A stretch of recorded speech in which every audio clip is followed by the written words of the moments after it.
TV.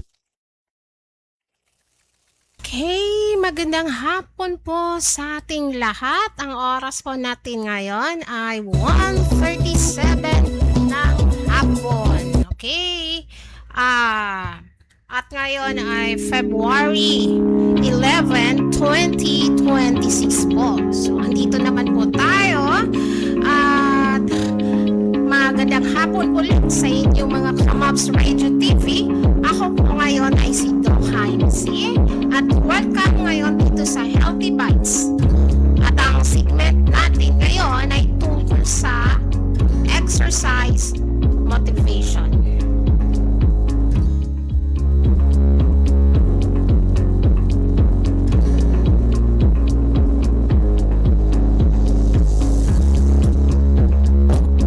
Bago natin simulan yung ating programa ngayon tungkol sa exercise motivation, nais ko po magbigay po sa inyo ng konting paalala sa araw na ito na kayo po ngayon ay makinig at dahil magbibigay po ako ng mga tips at mga paano natin i-manage yung tungkol sa ating kalusugan sa araw na ito.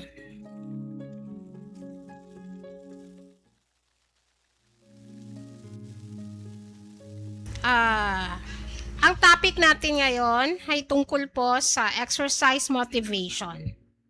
So, ano po ba ang exercise motivation? Ang exercise motivation po ay pwedeng mag-boost ng energy at mag-improve ng overall well-being sa ating katawan. Okay, no? So, simulan natin. Meron tayong apat na itatakel ngayon na usapin regarding po sa exercise motivation. Una po, yung mga tips para mas madali ang exercise routine natin sa araw-araw, ang mga benefits ng regular ng exercise din natin, at mga tips para sa iba't ibang edad at lifestyle, at mga tips para sa mga may sakit o kapansanan.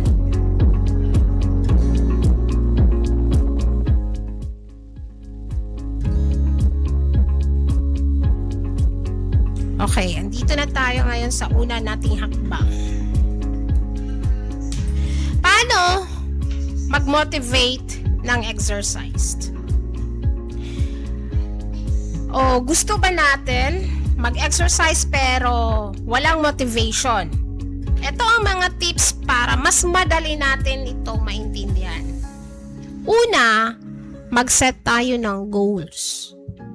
Bakit kailangan natin mag-set ng goals? Dahil ito po ay pwede kang magkaroon ng long-term or short-term para doon ma-apply mo yung exercise mo araw-araw. 30 minutes or 3 times a week. So, depende na yun sa inyo kung paano mo siya gagawin yung araw-araw mo gawing exercise motivation mo. So, ano naman yung mga halimbawa?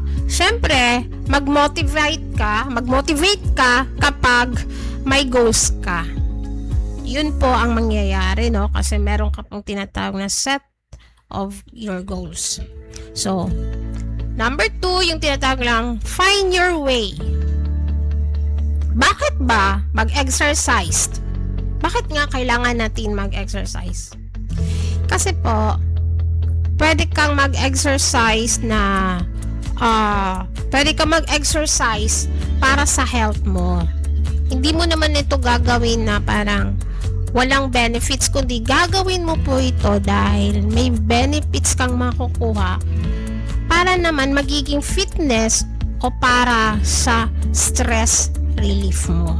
So, malaking tulong at malaking bagay talaga na mag-motivate tayo, mag-exercise motivation tayo sa araw-araw kasi napakalaking tulong po ito sa atin. Magkaroon tayo ng healthy fitness at saka para ma-release din yung stress natin, ma-relief.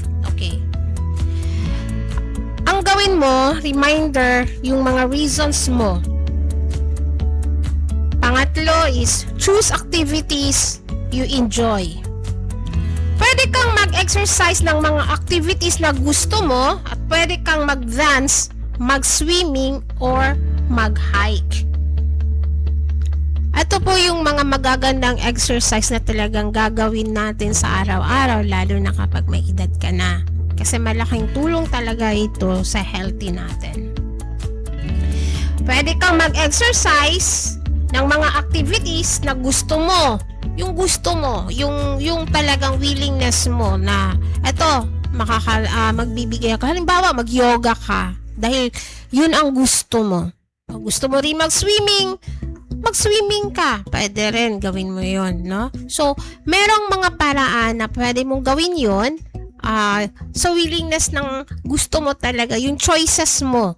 Kung hindi ka naman marunong, meron namang apps sa YouTube na pwede mong sundin doon o magbibigay sa'yo ng mga tips din para merong guidance na gagawin mo.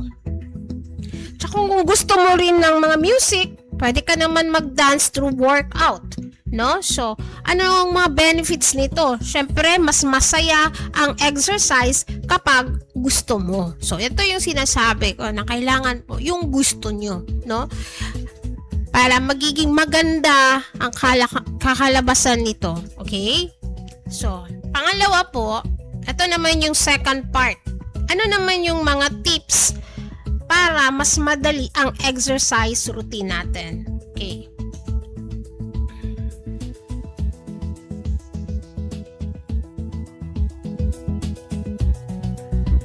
Ang mga tips para mas madali ang exercise natin, paano ba natin ito gagawin? Merong mga pamaraan yan. Paano yung mas madali ang exercise routine natin? Mag-start tayo dun sa small, no? Wag yung bigla or malaki. Start with a small goals at saka i-build up natin yun. Example, mag-start tayo ng 10 minutes a day, then you have to increase and mix it up. Ganun lang po yun. So meron tayong mga tips na pwede natin gawin. 10 minutes, then i-build up natin at gagawin natin every day, then yun na nga, i-increase and mix it up. Pwede kang mag-exercise ng iba't ibang activities naman. Ang daming pamaraan. Pwede yung mga dance, yung swimming nga, yung sabi ko kanina, yung hiking, tsaka mag-meditate. Maganda din yun. Isa yun sa mga pamaraan. So, makikita mo dun na meron ka ng mga yung mag-start ka ng yung small things na kaya mong ma-handle araw-araw, no? At saka yun na nga, i-improve mo yun. Ang next ay gagawin mo yung track your progress. So, makikita mo yun doon na pwede kang mag-track ng progress mo. Yun nga sabi ko kanina na use a fitness track apps. So, madali mo doon matutunan dahil nandun yung tinatawag natin track or apps. Ano naman ang mga benefits ng mga regular ng exercise? Ito, maraming makukuha natin dito, mga regular exercise na pwedeng makatulong sa atin sa araw-araw, no? So, ito mag-boost ng energy at mood natin. Mag-improve ng sleep quality. Mag-strength ng muscle at bones. Mag-improve ng heart health at mag-reduce ng stress at anxiety. So, ito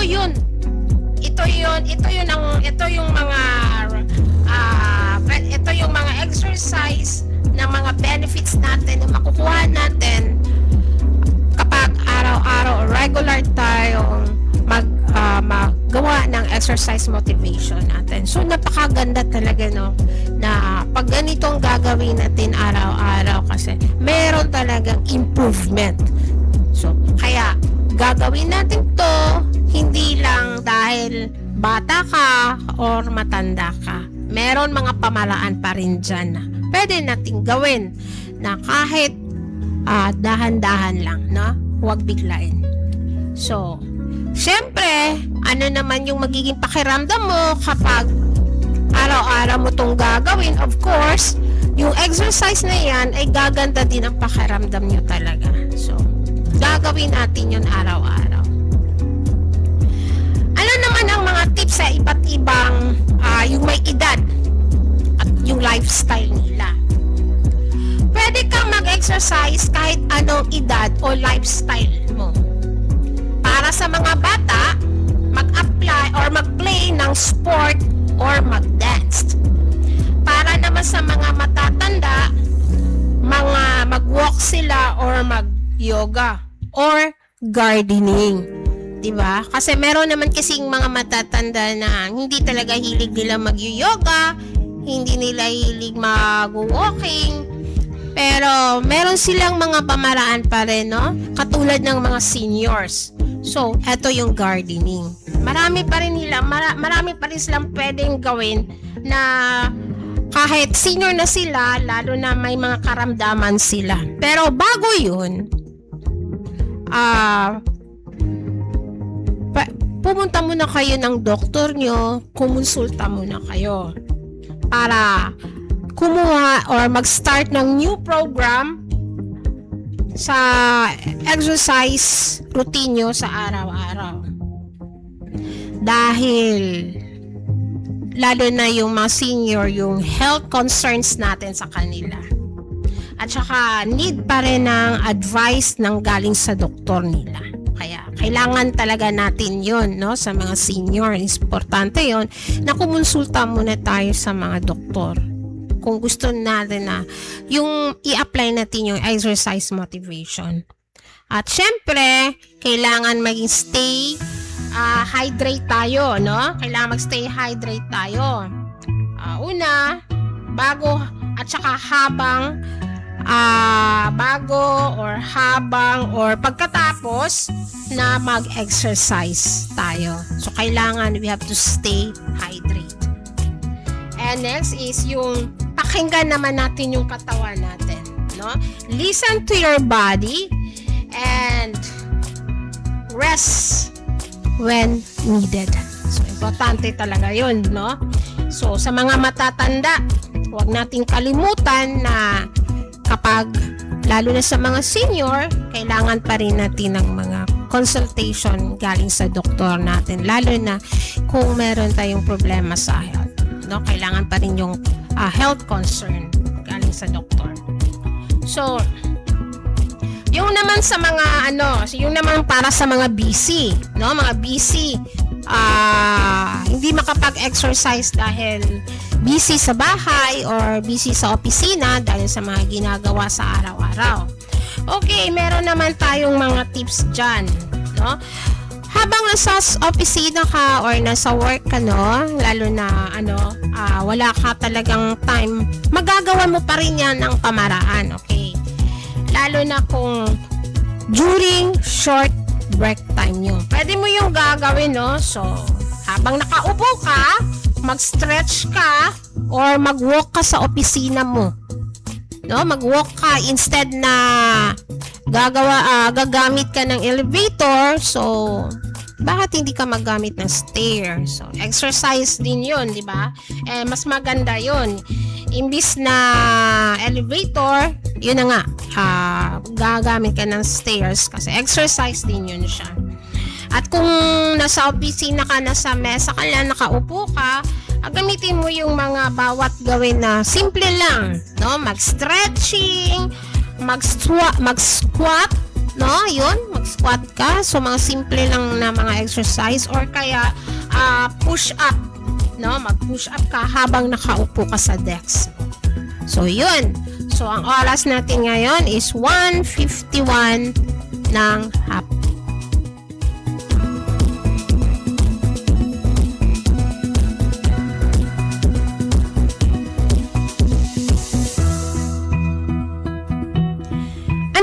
ng mga tips, lalo na sa may sakit o kapansanan. Ito, no?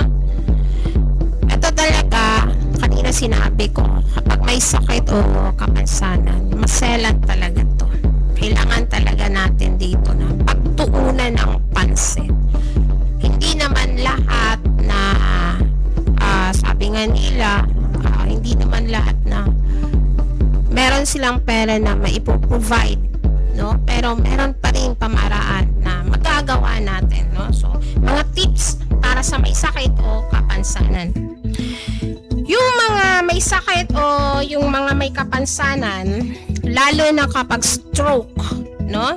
Yun nga kanina yung sinasabi ko na bago mag-apply ng exercise, kailangan muna mag-consult sa kanilang doktor.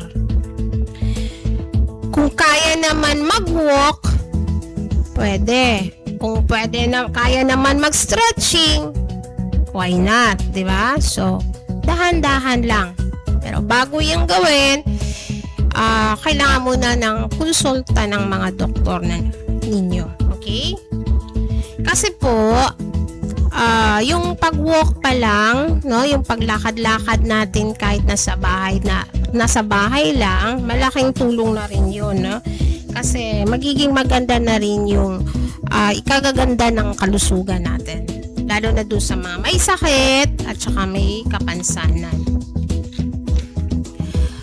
Meron ding nagtatanong, okay, dito naman tayo sa question and answer, no, portion. Maraming nagtatanong sa akin. So, bago yan, sagutin natin, mag-post muna tayo ng content.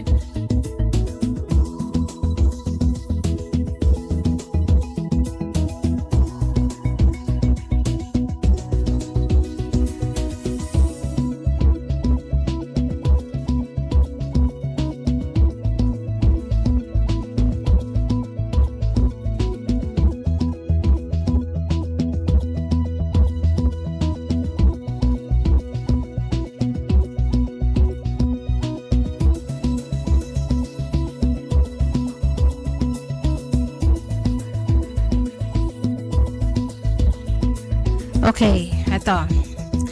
Para naman sa matatandang exercise ng motivation. Maraming nagtatanong, no? So, lalo na yung may sakit o kapansanan. Ano nga ba yung mga key na pwede nating i-apply sa kanila? Siyempre, una ho, maghanap tayo ng activity. Find an activity you love. Maghanap ng ehersisyo na nakakaaliw. Like dancing, tsaka walking, at swimming. At meron din tayong start small. So, wag pilitin yung sarili. Magsimula 5 minutes, 10 minutes, hanggang 15 minutes. Ang pag-exercise at unti-unti natin itong dagdagan. Okay? And make it schedule naman. Schedule na. So, magawa tayo ng schedule. Isama ang exercise sa daily routine natin. Like, morning walking o yung mga post-dinner stretching natin. Minsan kasi pag nag-exercise tayo, nandun yung tinatawag natin na boring, no? Di natin yun may iwasan. Pero meron talagang mga tao na gusto na magkakaroon ng kasama. Yung tinatawag lang get a body, no? Na may kasama sila. Kasi mas enjoy kapag meron kang mga kasama na mag-exercise. Okay? Hindi lang yung mga kaibigan, pwede na rin yung mga kasama mo sa bahay, yung mga kapamilya mo, para magiging maganda yung motivation ng exercise mo, tsaka very accountability naman siya. Okay? And syempre, habang nag-exercise tayo sa araw-araw, of course, mag-focus din tayo dun sa mga benefits na makukuha natin at gusto natin kunin. Tandaan, ang mga benepisyo ng ehersisyo Like mas maligaya, mas matibay na katawan at mas mabuti. Calm mood natin. Yung calmness ng mood natin, yun ang ibig sabihin. So, yung sa mga sinasabi ko nga kanina, lalo na sa mga senior na kaya pa nilang maglakad, pwede nilang gawin yon.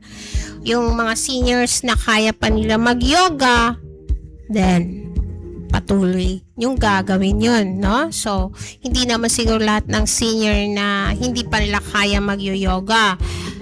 Meron dyan nag-yoga, no? Meron silang kinukuha na what you say, yung DI. Tama ba? DI bang tawag nun? Okay.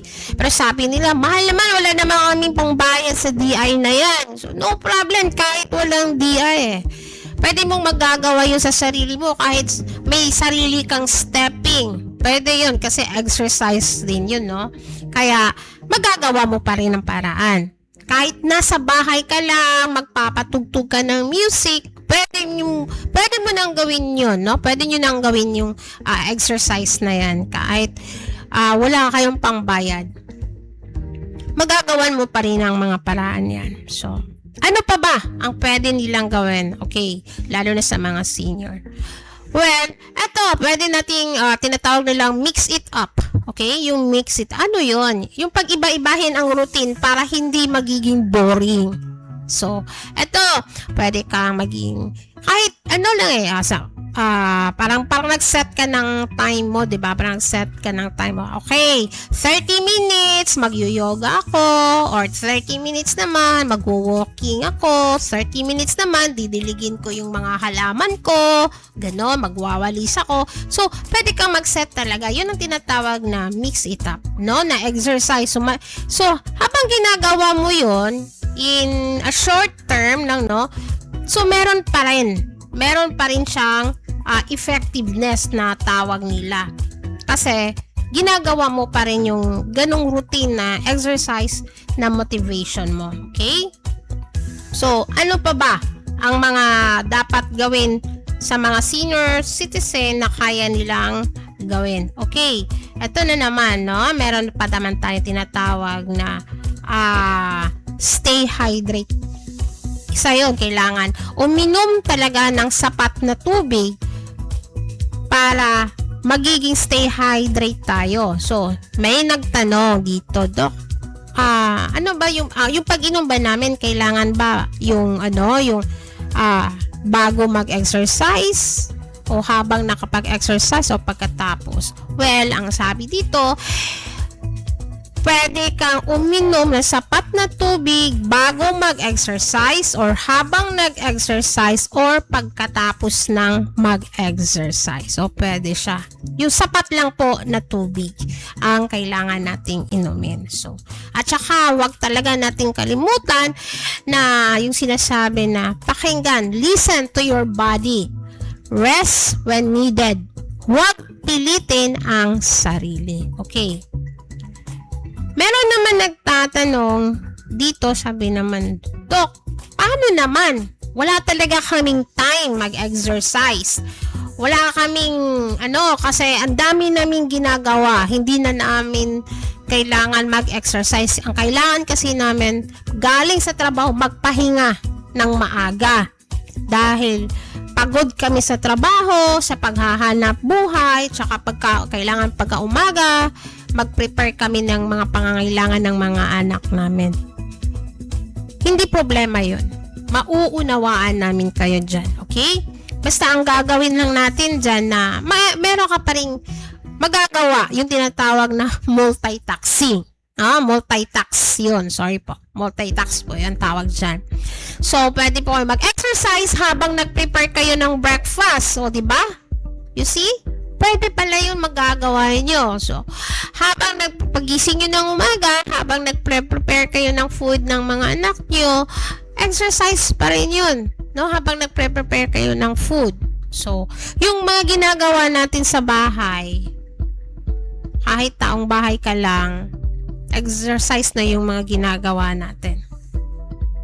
O kaya naman yung family time na exercise na yung lalo na yung ihahatid natin yung mga anak natin sa school na malapit lang, pwede na yun natin gagawin, no? So, yun ang tinatawag na mag-walk kasama ng pamilya or walking pagkatapos ng ng breakfast nila. So, yun. Yung iba naman, sabi nila, ang layo kasi ng school ng bata, ng mga anak namin.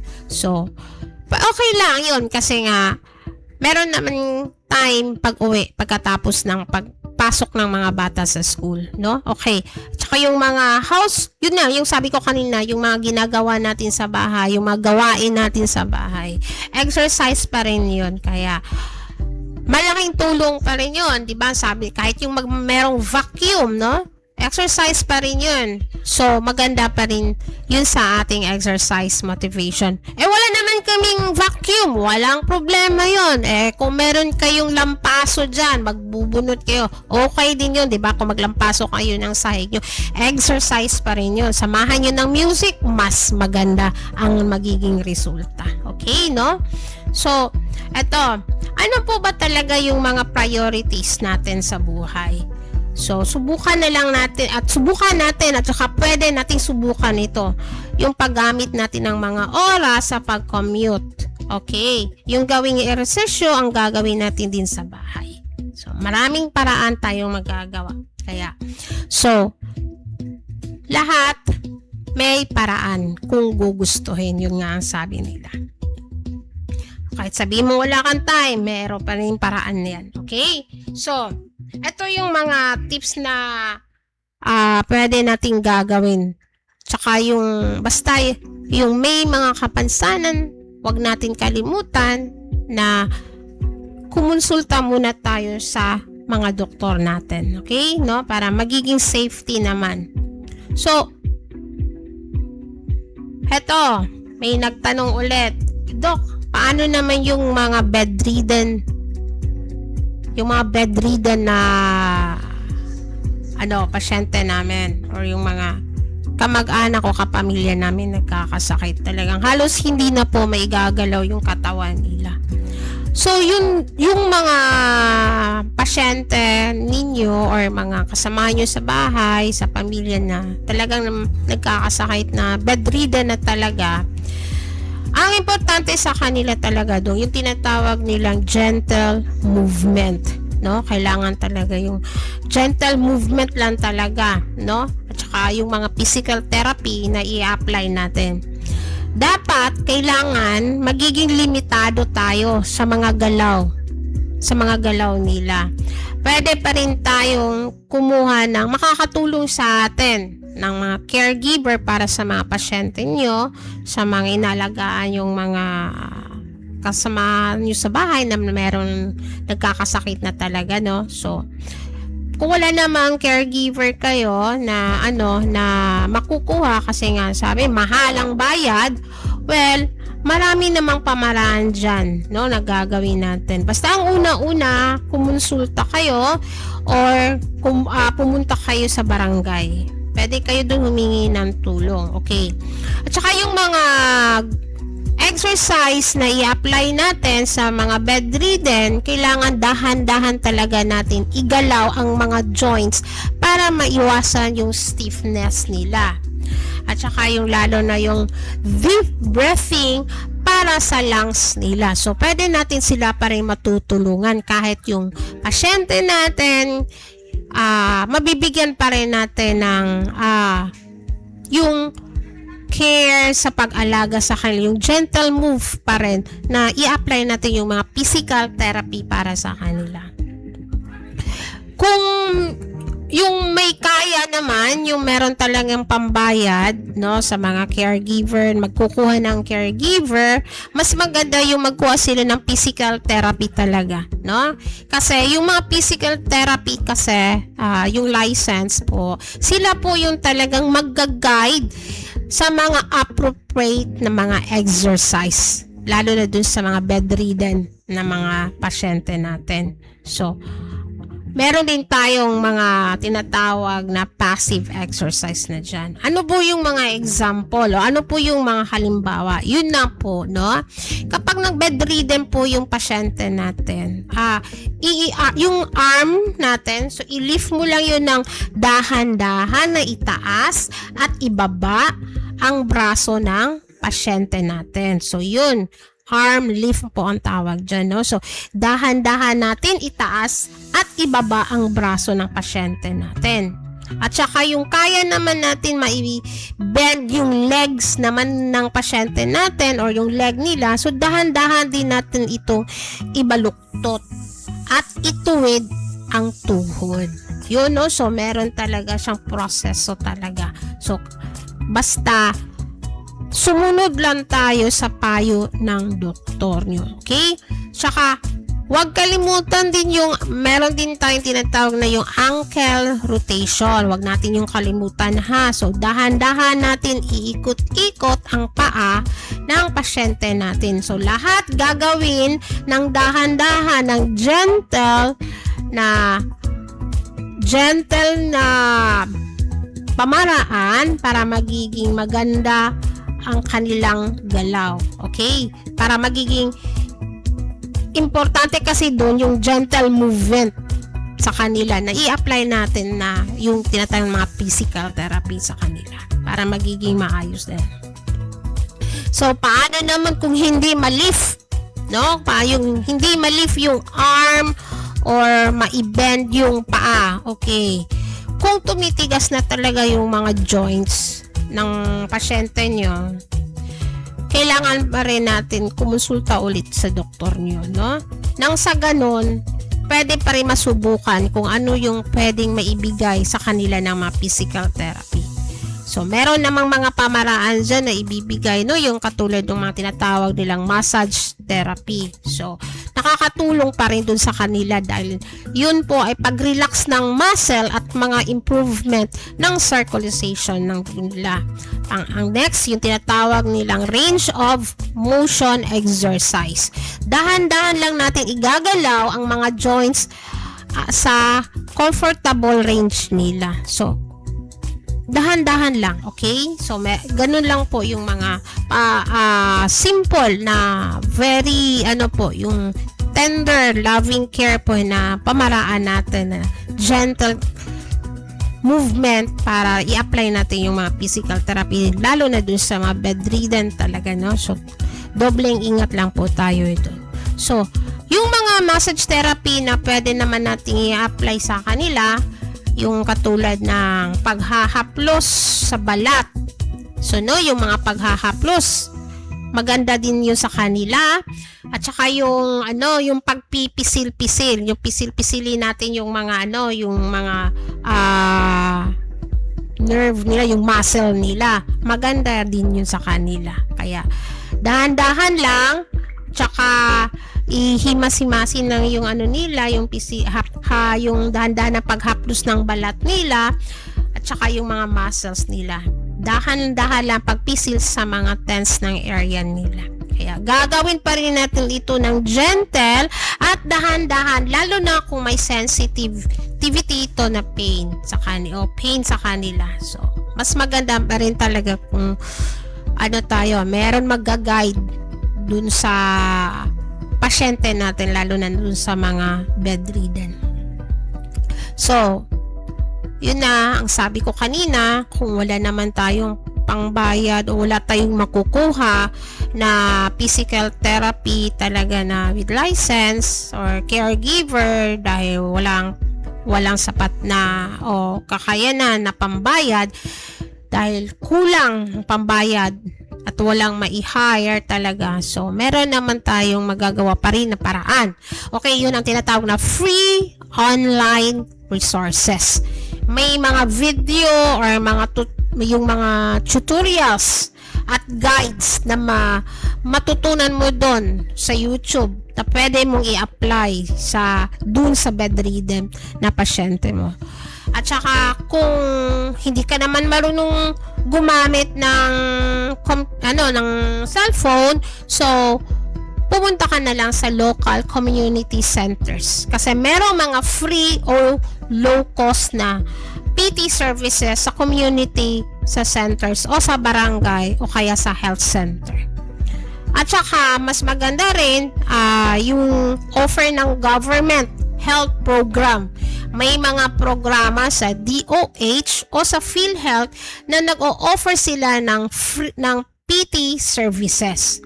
At saka kailangan din natin yung family support talaga. Importante yun kasi pwede matuto sila ng mga basic exercise at mag-assist dun sa pasyente ninyo. Okay? So, yun ang mga importante talaga. So, kaya wag kalimutan talaga una-una kumonsulta sa doktor, wag mahiya magtanong. Okay? Importante yun. Lalo na dun sa maselan talaga na mga pasyente natin na lalo na yung mga bedridden. So, yung health concern natin talaga, yung uunahin natin para sa kanila. No? Okay. Kaya, huwag kakalimutan yung mga tips na ibinigay ko sa inyo. Okay? Tsaka, ano pa bang mga tips na pwede natin makukuha kapag patuloy natin itong ginagawa sa araw-araw? Okay. Ito ang mga simple tips para sa mga exercise motivation. Okay. Talagang mag-set ng reminder para sa exercise mo. Pwede kang mag-exercise with music. Pwede kang mag-track ng progress mo para sa mga motivated ka. At pwede kang mag-reward sa sarili mo. Oh, 'di ba? Kapag na-achieve mo yung exercise mo, motivation mo, so pwede magbigay ka ng reward sa sarili mo. Makikita mo ano yung mga pagbabago sa sarili mo. So, bigyan mo din ng reward yung sarili mo. At saka, habang nag-exercise tayo, mag-exercise ka, tayo, so kailangan i-enjoy mo lang yun. Okay? Ang oras natin ngayon ay alas 2:15 ng hapon.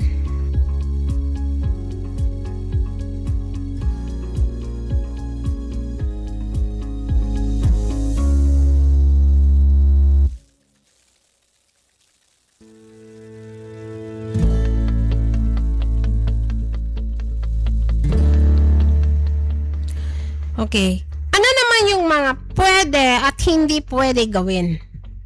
Okay. Ito po ay kailangan din natin ito alamin, no? Yung mga bagay na gagawin natin sa araw-araw na exercise motivation natin. Ano ito? Itong mga tinatawag na do and don'ts, no? Ng mga exercise. Yung mga pwede natin gawin ay yung mag-set ng clear goals para sa exercise natin. So, mag-choose tayo ng activities na gusto mo. Mag-exercise regular at saka yun nga, mag-reward tayo sa sarili mo kasi nakikita na natin yung progress na ginagawa natin sa araw-araw na exercise. At saka yung hindi naman pwede nating gawin, huwag pilitin. No, huwag pilitin yung sarili natin. At saka kapag nagsimula ka ng mag-exercise, mas mabuti na rin yung hindi natin i-skip. Ipagpatuloy natin yung exercise natin. At saka hindi din pwede yung mag-exercise ka na meron kang injure, no? Yung may mga problema, lalo na halimbawa meron kang sprain, yung mga ganon, yung mga injury. So, hindi pwede yun, no? At saka, huwag mo rin ikumpara yung sarili mo sa iba, no? Tsaka, lalo na huwag ka rin tumigil. Yun lang po, no? Kasi mas maganda kasi yun na alamin natin kung ano yung hindi pwede at yung pwede nating gawin para hindi din tayo magkakaproblema pagdating sa panahon na para hindi mo rin pagsisihan kasi ganito pinilit mo yung sarili mo kasi kailangan mo tong gawin. No, wag po pilitin hanggat hindi po nakakaya, lalo na po yung may mga injury. So, konting ingat din, no? Okay. So, eto, meron din tayong mga follow-up advice, no?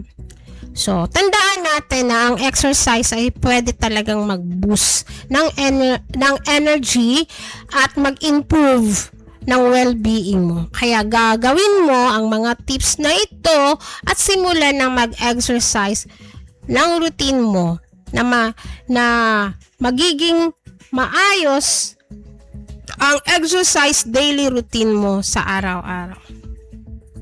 So, ano naman yung mga gagawin sa mga hindi talaga interesado sa mag-exercise? Meron talagang ganun tao na ayaw talagang gumagawa ng exercise dahil sabi nga nila nakakapagod talaga. Parang gusto na lang nila na matutulog, maliligo, kumain, tapos kung may pupuntahan na importante, yun lang ang ginagawa nila. Alam nyo po, pag ganun po yung lifestyle nyo, darating din yung panahon na hindi mo na lang mamalaya na meron ka nang mararamdaman na hindi mo ini-expect. No? Bigla ka magka-cramps, yung ganon. Bigla kang nahihilo kasi nga tulog ka ng tulog, higa ka ng higa kasi hindi ka nag-exercise. Yun ang pinakamahirap talaga. So, wag pairalin yung pagiging tamad natin, okay?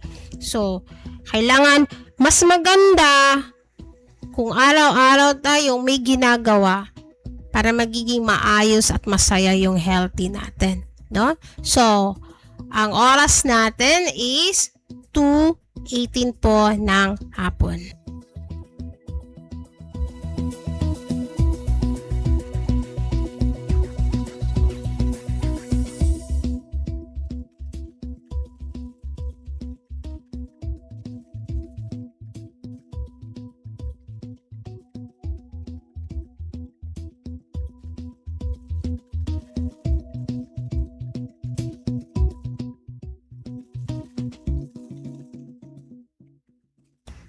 Okay.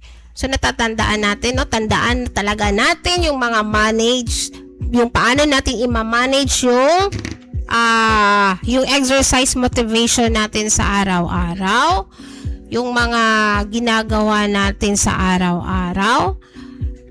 Gagawin natin yon na hindi tayo magkakaroon ng doubtness sa sarili natin. Simpleng mga bagay lamang ang gagawin natin kasi nga po, malaking tulong pa rin yung exercise sa araw-araw natin.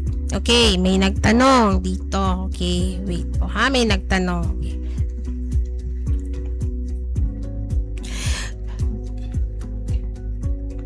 Doc, ano naman po yung mga okay, ito. Doc, pwede po ba mag-exercise kahit yung ano to? Di ko maintindihan tong tinatanong niya sa akin. Pwede ba daw mag-exercise na nakahiga? Of course! Pwede! Maraming paraan pa rin yung mag-exercise ka na nakahiga, lalo na bago ka matulog. Maraming pamaraan pa rin dyan na pwede kang mag-exercise bago ka matulog. Pero bago po kayo mag-exercise na bago matulog or nakahiga. Okay, nakahiga pala, sabi niya dito. Kung pwede, bago mo gawin, no? Kailangan hindi po kayo busog, no? Minsan kasi yung iba kasi kapag busog, galing sa dinner, biglang sarap kasi humihiga agad sa bed kasi nga tinatamad na, pero naisipan naman na gusto mag-exercise. Hanggat maaari, wag mo nang gawin hanggat busog kayo, no? Pwedeng gawin yung mag-exercise na nakahiga pero yung hindi mo na busog, no? Yung lalo na pag marami kang kinakain. Meron din mga paraan dyan na magagawa mo kahit nakahiga ka lang na mag-exercise. Mag-exercise ka kahit nakahiga ka. Sorry po. Okay? So, eto po yun, no? So, marami talagang pamaraan na gawin mo yung exercise mo sa araw-araw at mag-motivate ka lang para magiging maganda at healthy yung pang-araw-araw mo na ginagawa. Okay?